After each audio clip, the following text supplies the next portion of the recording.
humanity. Keep watching The Politics every Friday, 12 p.m. Eastern Time on New York Parrot TV, the voice for. Imagine a media platform that reshapes the conversation, empowers your voice, and redefines the Bronx community. Bronx Post, changing the reality, changing the narrative. For businesses, politicians, and government agencies, we offer targeted advertising solutions that drive results. Amplify your message. Reach the heart of the Bronx and beyond. Our platform connects you to the community. Learn more. Email info@bronxpost.com or call 718-892-5555. Visit www.bronxpost.com for breaking news and updates. Bronx Post, changing the reality, changing the narrative. And welcome to Talking Politics. My name is Robert Press. I am a reporter. As you can see by my official New York City press card, I write for the Bronx Post and Parkchester Times. Both like this show, are part of Parrot Media Corporation. And I also contribute to the Co-op City News, have a blog at www.100%.blogspot.com, Facebook pages 100%, and what is going on in your local community board. The views expressed on the show are that of the host, any guest, or anybody commenting at the bottom of the screen, and not necessarily that of Parrot Media Corporation. Let's go to the weather report. Today, Friday, the high will be 62. Saturday goes up to 65 and 71 on Sunday, which will probably be the last day the temperature will be over 70 in 2025. And Monday, it should go down to 62. Now, from 6 a.m. to 10 p.m., if the outside temperature falls below 55 degrees, then the inside temperature must be at least 68 degrees everywhere in your apartment, and must be at least 68 degrees in your apartment and building, that is. From 10 p.m. to 6 a.m., regardless of the temperature outside, the inside temperature must be at least 62 degrees everywhere in your apartment from 10 p.m. to 6 a.m. So that is the heat laws by the New York City Buildings Department. So if you're not getting heat, call 311 and say, I'm not getting heat in my apartment, and they'll take the complaint. Now, the rain held off on Sunday, December 12th, so the Bronx Morris Park Columbus Day Parade was able to be held, but the carnival that was to follow the parade was rescheduled for this coming Sunday, October 19th, at Loretto Park, when the weather will be much better, and it will be the last probably day that you'll have 70-degree weather. Now, going to world politics first, I'll get to the mayor's race, the debate last night, probably after the commercial break. I'll do world politics first. Now, as far as Gaza goes, they're free shortly after 3:30 a.m. Eastern Time Monday. The final Israeli hostages released from Gaza 2 years and 6 days after their capture by Hamas during the October 7th attack. Amid joyous scenes across Israel, the 20 hostages, all male, all age under 50, were handed over to the Red Cross and then finally to the arms of their gasping families. It's the moment Israel has waited for far too long. Now the world waits to see whether the peace can hold. Trump is feeling bold. The war is over. Trump told Playbook aboard Air Force One, it's over. You understand that Israel has won, and that can be won by force of arms, Trump said. Now it's time to translate these victories against terrorists on the battlefield into the ultimate prize of peace and prosperity for the entire Middle East. Now, when Trump got back to D.C. following the Middle East trip he made to Egypt to tout the ceasefire, Israeli forces continue to delay, though, aid to Gaza, while a re-emergent Hamas fighters demonstrated their grip by executing men in the street, Reuters reported. Hamas has highly public return demonstrates the hurdles of progressing from the initial ceasefire phase one of Trump's plan to permanent settlement that would provide a new that will prevent, a new eruption of fighting. And Israeli officials accused Hamas of violating the new ceasefire deal by failing immediately to return the remains of many of the former captives still in Gaza. As far as the Ukraine goes, on Monday, President Trump warned Russia that he may send Ukraine long-range Tomahawk missiles if Russian President Vladimir Putin doesn't end the nearly 4-year-long conflict soon. The Associated Press reported from aboard Air Force One.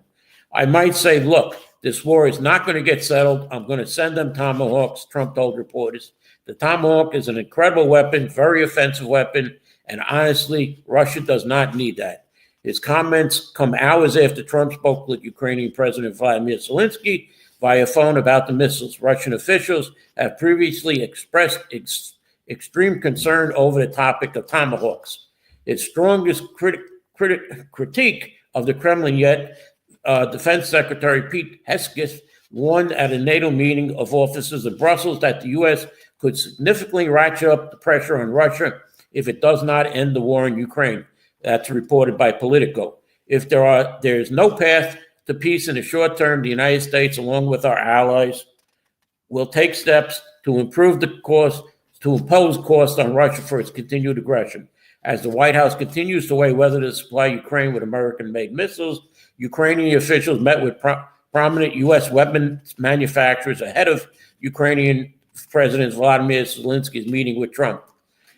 Trump spoke Wednesday, though, with Russian President Vladimir Putin and announced that he and Putin will meet in Budapest, Hungary at a date to be determined as Trump seeks to end Putin's war in Ukraine. The call came ahead of tomorrow's the White House visit by Ukrainian President Vladimir Zelensky and the Republican drive to amp up the pressure on Moscow to end the war, which is intensifying elsewhere.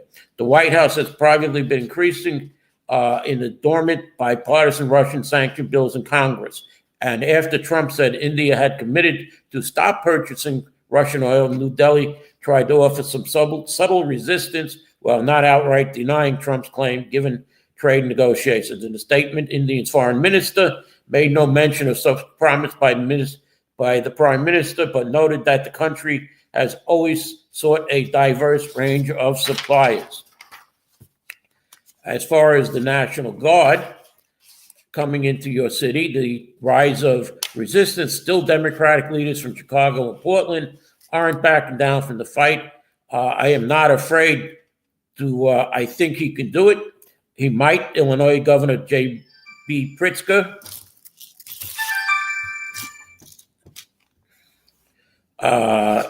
said when asked whether he worried about Trump potentially coming after him, given the president's Truth Social post saying that he should be jailed. But as I said before, come and get me, Oregon AG Dan Raffert said Trump's moves amount to an abuse of powers in an interview with Playbook. While this is where this is headed, any of Trump's most controversial moves that land on the Supreme Court desk will be a meeting with a different reality than the first few months. Trump began his second administration in the middle of the High Court's last term and gained significant deference through so-called shadow document decisions. With the new term just kicking off, there's more time for the courts to chew on cases. But Trump has to duke it out in court, and the impact could be far-reaching. Bronx Congressman Rich Torres has said that he plans to introduce the Trump Act. And the Trump Act, which stands for the Restrict Ugly Money Portraits Act, aims to prohibit any president from issuing currency with their own likeness and requires U.S. currency to feature only deceased individuals. Americans' money should be big, beautiful faces, not big, ugly faces, said Torres in a statement. The legislation is in response for designed for a new $1 coin that honors America's 250th birthday and features President Donald Trump on it. U.S. Treasury Secretary Brandon Burch shared images of the draft coin on his social platform on his X account. One side of the coin features a Trump face with the word liberty and in God we trust. and the years 1776 and 2026.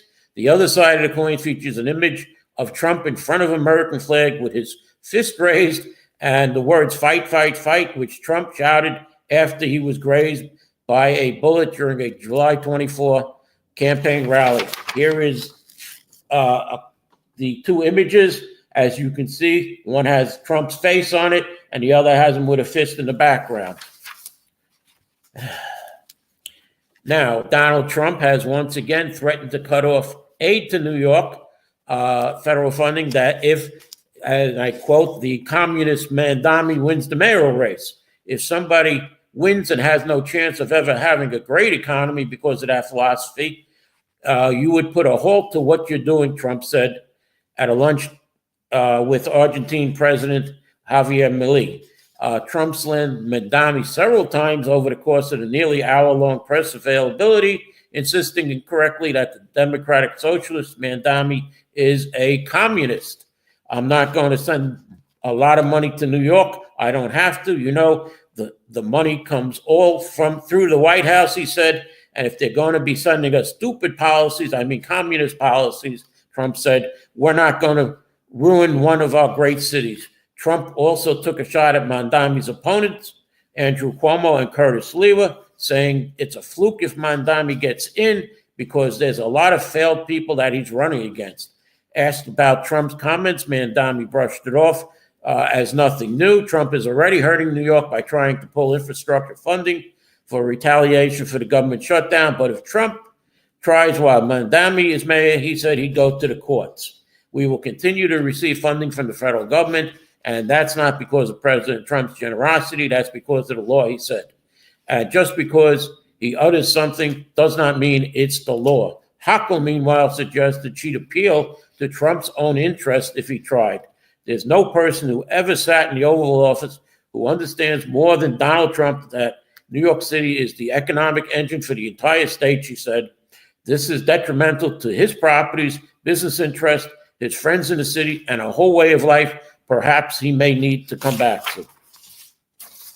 Now, Donald Trump's doctor said the president is in exceptional health, and yes, he's got a COVID vaccine booster.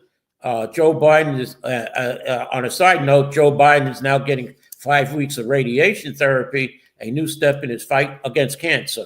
And the Trump administration has secretly authorized the CIA to conduct covert action in Venezuela, stepping up a campaign against Nicolas Maduro, the country's authoritarian leader. And I believe, if I'm not mistaken, that there are ships and troops ready to invade Venezuela if they have to.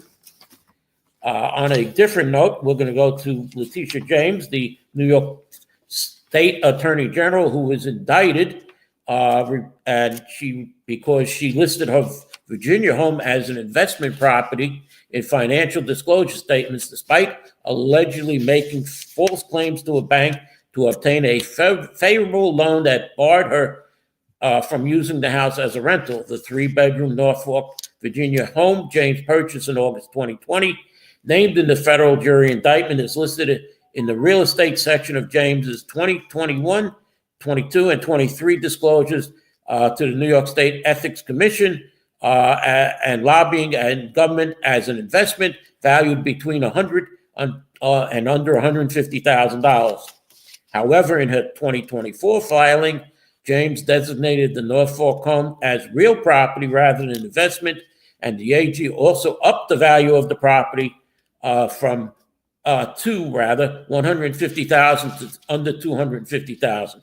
The 2024 disclosure was filed in May of this year, a month after the Federal Housing Agency Director William Pullitt sent a criminal referral to the Justice Department alleging that James had falsified records to obtain home loans for a different Norfolk, Virginia property. It's unclear why James changed the word investment to real property on her 2024 disclosure. James did not disclose generating any income from the home. At the center of the indictment in her ethics filings between 2021 and 24. In her 2020 disclosure, James notes that it's an investment, real property in Norfolk, bought in between $1,000 and $5,000, which brought in between $1,000 and $5,000 in income. However, it is unclear whether this property is the same one mentioned in the indictment. Federal prosecutors allege that James misrepresented how she would use the property when she obtained a $109,600 mortgage loan originated by OMV Financial and backed by Fannie Mae to purchase the $137,000 home in 2020.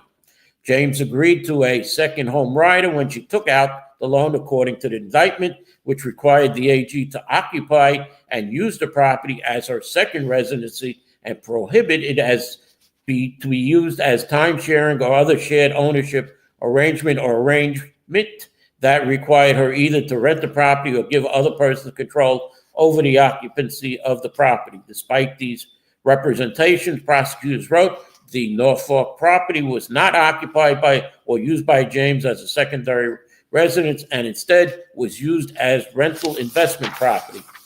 The misrepresentation allows James to obtain a mortgage rate that would not have been available had she informed the lender that she planned to rent the house, according to the Department of Justice.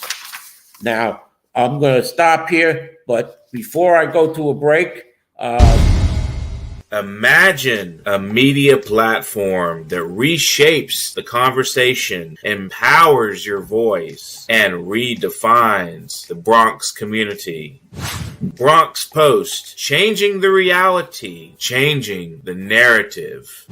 For businesses, politicians, and government agencies, we offer targeted advertising solutions that drive results.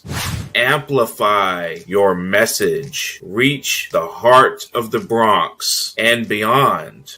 Our platform connects you to the community. Learn more. Email info@bronxpost.com or call 718-892-5555. Visit www.bronxpost.com for breaking news and updates. Bronx Post, changing the reality, changing the narrative. Okay, welcome back. Well, let's get into the mayoral debate last night. There were three candidates on stage with former Governor Andrew Cuomo and losing candidate in the Democratic primary, trying to get some points back, going after Zohan Madani, with Zohan Madani going after Andrew Cuomo, and third candidate, Curtis Lewa, on stage saying there's too much testosterone on here with these two guys. With just 3 weeks to go until Election Day, time is dwindling for independent candidate Andrew Cuomo to overcome current frontrunner Zohan Madani.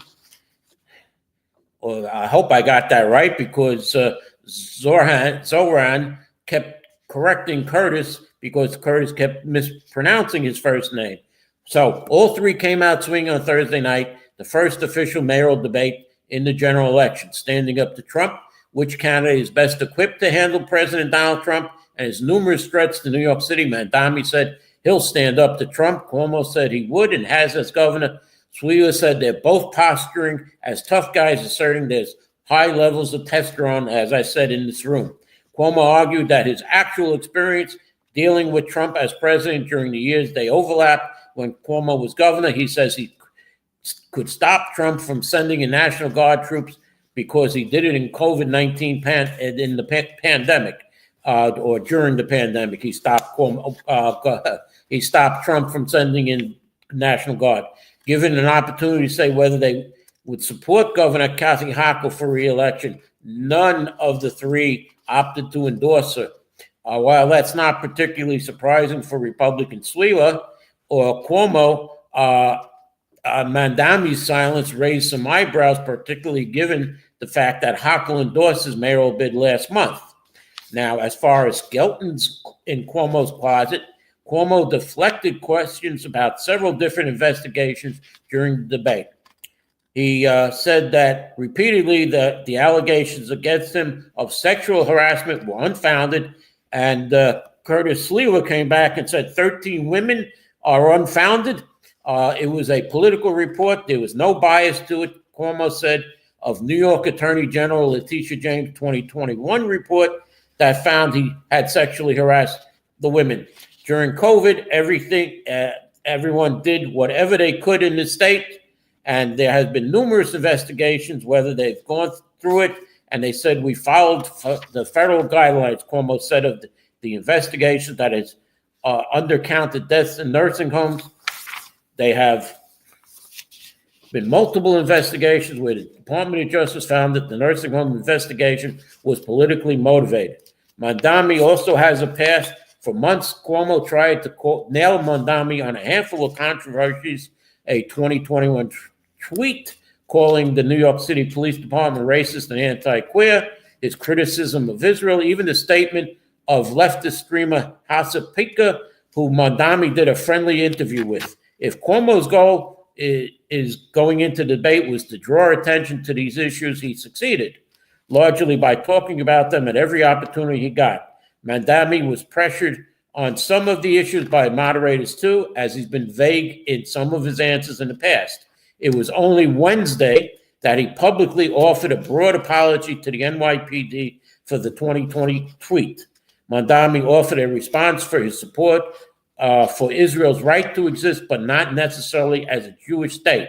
I've said again and again that I recognize Israel's right to exist, he said. I will not recognize any state's right to exist with a system of hierarchy on the basis of race or religion. Now, I'm going to sidetrack here before I get to some more about this. So that means that Mandami wouldn't recognize Italy, because that's with the Vatican there, Vatican City, or any other state that's run, that has a religious head. Okay, now going back to the debate, Sliwa, it's this city and state says, had a pretty good night. We're not calling Curtis Sliwa a spoiler candidate, but his comment to equal opportunity attacks against both Mandami and Cuomo spoiled any hopes Cuomo might have that the two could gang up on the race's current frontrunners. Sliwa managed to come across as the likable. Sliwa had plenty of jabs and criticism for Mandami's policy proposals. He said, Zohan, your fantasies are never going to come about. He saved some of the spiciest, though, for Cuomo. I knew Mario Cuomo, Andrew Cuomo. You're no Mario Cuomo. Positioned on stage between the two of them, the Guardian Angel founder sought to distinguish himself from his opponents, and he said, this was probably the keynote of the night. Thank God I'm not a professional politician, calling Cuomo and Mandami respectively the architect and the apprentice of bail reform. Now, who won the debate last night? Many people say it was Curtis Sliwa. Many people say it was Zohan Mandami, but it's apparent that the loser was Andrew Cuomo. On to some more about this. New York City Democrats, mayoral nominee Zohan Mandani and State Attorney Letitia James presented themselves as a united front against President Trump at a major campaign rally, assailing his agenda and arguing that that the president was seeking political retribution. And the Democratic Socialist of America, the far-left party tied to New York City mayoral candidate Zohan Mandani, criticized the Gaza ceasefire agreement, the party's national branch, stating that the Palestinian resistance had announced a ceasefire. This will not end Israel's assault on the Palestinian people or the theft and occupation of Palestinian lands. A conditional ceasefire agreement does not wash the hands of the ruling class, the party said in a statement. Until Palestinian liberation, the DSA said it welcomes the relief for Palestinians and expressed its strongest solidarity to our comrades in Palestine, but the statement was mostly critical. The statement accused Israel of genocide and apartheid, terrorizing the Middle East region, among other things. The city's chapter of the DSA has endorsed Mandami's run for mayor and its campaign closely tied to the New York City DSA, which has not commented on the ceasefire. Mandami, the national DSA and New York chapter have all made anti-Israel advocacy central to their politics Mandami's own statement on the ceasefire was also critical of Israel. Mandami began accusing Israel of the genocide the weeks after the October 7th, 2023 invasion of Israel, before the IDF had started ground operations in Gaza. His statement the day after the Hamas attack focused on criticism of Israel.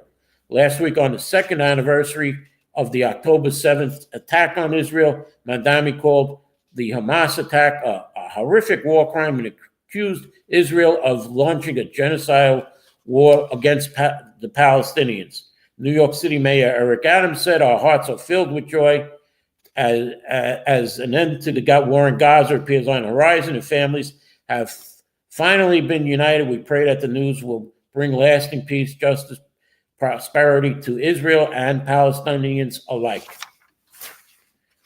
Top Democratic officials nationwide, though, are getting frustrated with the local party for not throwing their full weight behind Mandami. Democratic officials are pressuring DNC Chair Ken Martin to do more, despite concerns on how Mandami's views on Israel could shape the party's brand, but it's also reflective of Martin's leadership. Ken's team doesn't take the risk, one official told Mandami once again avoided taking a position on ballot measures to go public in November, as some New York City Council allies are growing frustrated with his explanations for staying out of the fray. Despite all we have learned about the powerful men like Sean P. Diddy Combs and Jeffrey Epstein exploiting women, New York City mayoral candidate Zohan Madani still supports the full decriminalization of prostitution, which came up last night. Mayor Adams, he said he wants to slap historic designation status on the Italian explorer Christopher Columbus's monuments at Columbus Circle and Astoria's Columbus Square to keep Mandami from toppling the statues if he takes City Hall. Now, it appears that mayoral candidate Zohan Madani's campaign quietly took in nearly 13,000 in potentially illegal foreign donations, including one from his mother-in-law who lives in Dubai. At least 170 of the nearly 54,000 contributions to the Democratic candidate's campaign came from donors with addresses outside of the United States. An examination of New York City Financial Board records found only U.S. citizens are permitted, or permanent legal residents are allowed to contribute to political campaigns and political action committees under federal, state, and city law. And candidates are expected to return any of the illegal donations. Violators who knowingly accept foreign donations could face hefty fines and imprisonment.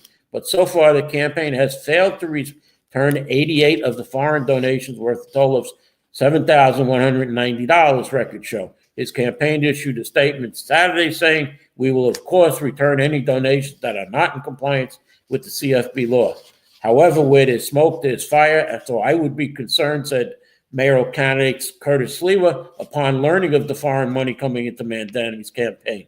"There is probably a lot more in terms of foreign money."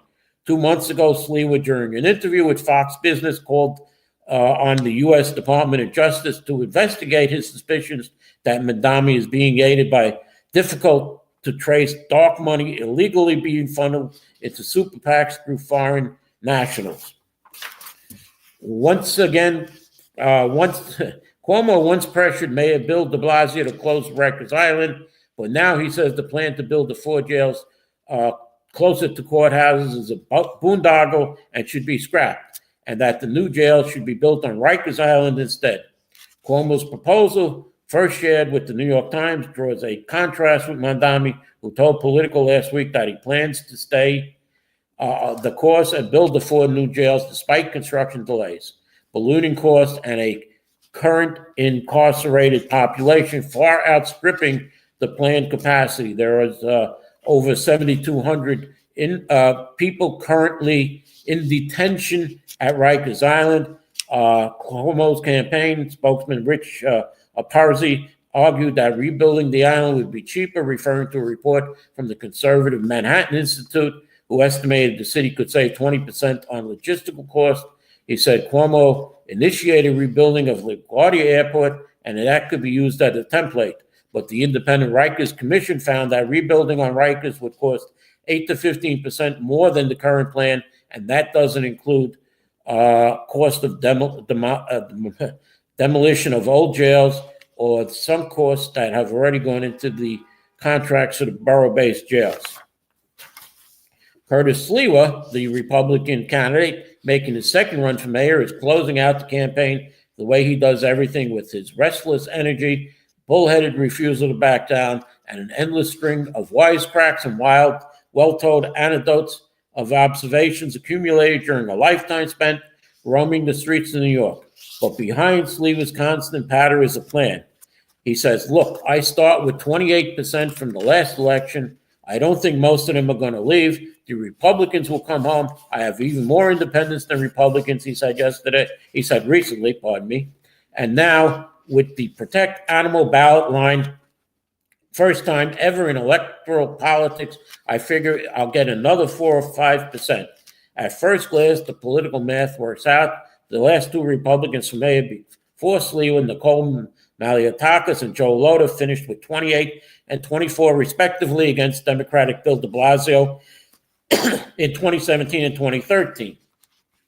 Now, assuming the baseline of 28%, so far there's good reason for Sliwa to think he has a bit of luck that could move him with striking range of the Democratic leader, Zohan Madami.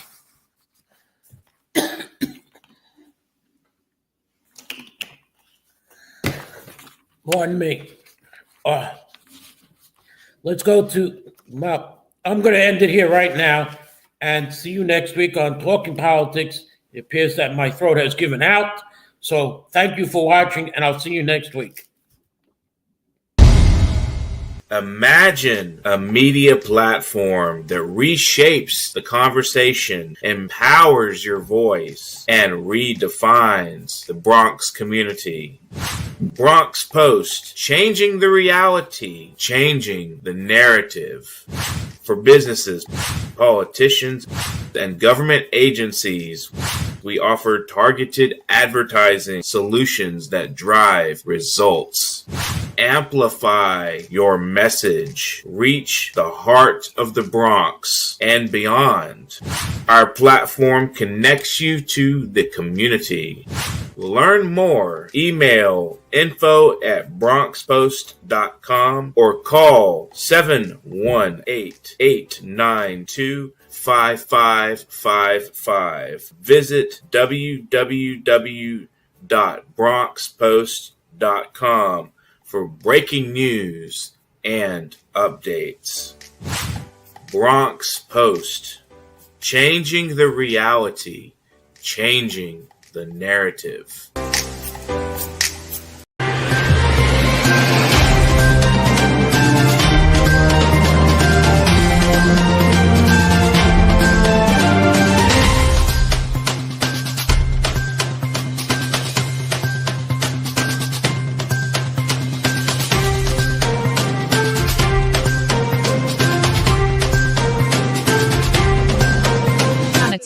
Keep watching The Politics every Friday,